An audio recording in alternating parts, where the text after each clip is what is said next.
Նոր գդակարան, ընթերցվող հատվածն է Կողոսացիներին 3-րդ գլուխ 1-ից մինչև 25 համարներ։ Արդ եթե Քրիստոսի հետ հարություն առաք, ապա փնտրեք այն, ինչ վերևում է, որտեղ Քրիստոսն է Աստծու աջ կողմում նստած։ Վերևում եղած բաների մասին մտածեք և ոչ թե այն, ինչ երկրի վրա է, որովհետև դուք մեռաք ու ձեր կյանքը ծածկված է Քրիստոսի հետ Աստծու մեջ։ Բայց երբ Քրիստոսը մեր կյանքը հայտնվի, այն ժամանակ դուք էլ նրա հետ փառքով կհայտնվեք։ Հին և նոր կյանք։ Ուրեմն սպանեք այն, ինչ ձեզ է պատկանում երկրի վրա, պոռնկությունը, պղծությունը, կիրքը, չարցանկությունն ու ագահությունը, որ կռապաշտություն է, որոնց պատճառով Աստծու բարկությունը գալիս է անհնազանդության որդիների վրա։ Դուք էլ մի ժամանակ ընթանում էիք դրանց մեջ, երբ ապրում էիք դրանցով, բայց հիմա դուք էլ դեն նետեք այդ ամենը, բարկությունը, զայրույթը, չարությունը, հայոյությունը, ամոթալի խոսքերը ձեր բերանից։ Մի ստեք միմյանց,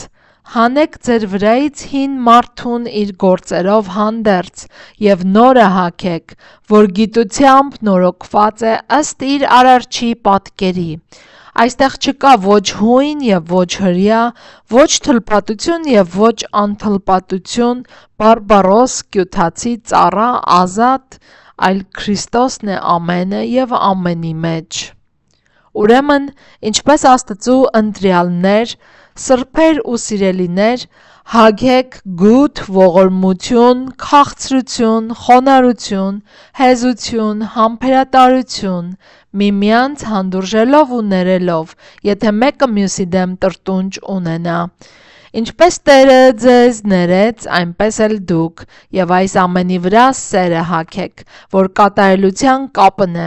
և Քրիստոսի խաղաղությունը թող իշխի ձեր սրտերում, որի մեջ և կանչվեցիք մեկ մարմնով ու գոհացող եղեք։ Քրիստոսի խոսքը թող առատապես բնակվի ձեր մեջ, ամենայն իմաստությամբ միմյանց ուսուցանեք ու խրատեք, ձեր սրտերում երախտագիտությամբ օրհնեք Տիրոջը սաղմոսներով, օրհնություններով ու հոգևոր երգերով, և ամենը, ինչ էլ որ անեք, խոսքով կամ գործով, ամեն բան Տեր Հիսուսի անունով արեք, նրա միջոցով գոհություն հայտնելով Աստծուն և Հորը։ Կանայք, ձեր ամուսիններին հնազանդ եղեք, ինչպես վայել է Տիրոջ մով։ Ամուսիններ, սիրեք ձեր կանանց ու մի դառնացրեք նրանց։ Զավակներ, ձեր ծնողներին ամեն բանում հնազանդ եղեք, որովհետև դա հաճելի է Տիրոջը։ Հայրեր, ձեր զավակներին մի զայրացրեք, որ չվհատվեն։ Ծառաներ, ձեր երկրավոր տերերին ամեն բանում հնազանդ եղեք, ոչ թե ծառայեք, երբ ձեզ հսկում են և նրանց հաճոյանաք, այլ անկեղծ սրտով, Աստծուց երկյուղելով, ինչ էլ որ անեք, սրտանց արեք, ինչպես կանեիք Տիրոջ և ոչ թե մարդկանց համար,